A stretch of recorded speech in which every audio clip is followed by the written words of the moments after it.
Sci-Fi Fantasy is the debut album by female-fronted self-described space metal band Book of Wyrms. Hailing from Richmond, Virginia, they claim to be influenced by bands such as Uncle Acid, Black Sabbath, and Sleep. The first track, Leatherwing Bat, is full of solid breakdowns and really nice guitar effects that flow well with Sarah's haunting vocals. There are moments in the song where the band adds hints of Saturn and it complements the track well, adding a nice psychedelic vibe. The following track, Infinite War, starts with a bluesy intro, then blazing guitar riffs. Once the vocals kick in, I instantly thought Sarah doesn't take herself too seriously.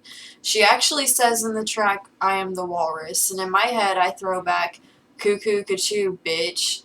There are still psychedelic effects in this track, and they add to the bluesy metal vibe. The drums are tight in this track, and the effects are so spontaneous, they keep the track really interesting. You should have ran with that. People would wonder what the fuck you're talking about. Cosmic Phil surprised me with a 90s-like grunge intro. After this intro, there's a surprising pause that leads to a screeching delayed guitar that backs up that space metal claim. It's actually quite a pleasing sound, and you can't ever expect what they are going to do at this point. For example, right after this, it reverts to a doom metal sound halfway through the track that wasn't at all there before. Suddenly, we are hit with a high on fire like solo that is amazing. This track has so many effects pushed into a 4-minute 30-second track that it is mind-boggling yet somehow cohesive. The title Night Bong totally makes sense because this album has made me want to rip the bong and zone out to this amazing piece of work from the start. I found it buried under the dirt.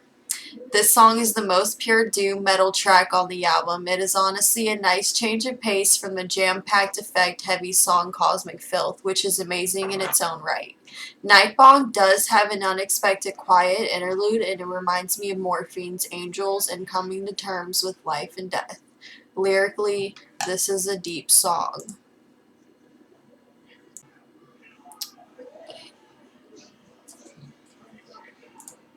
All Hallows Eve starts with a sample of audio that I myself am not actually familiar with. If you know what sample these clips are from, let me know in the comment box.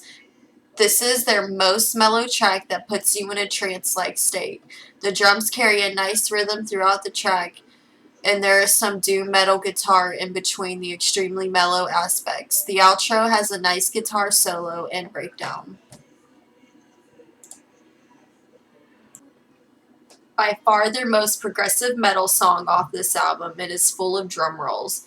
It personally takes me to an adventurous state of mind, and it has a mini guitar solo near the end that really isn't anything special. Okay. Sourwolf starts with an ambient sound that is their longest track on the album.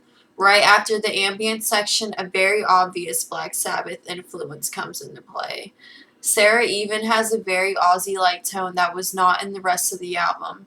Most of Sourwolf feels like filler, but there is some interesting effects here and there. I am personally disappointed because they showed such creativity throughout the album and proved to us that they can stay in their own lane without being the artists they are influenced by.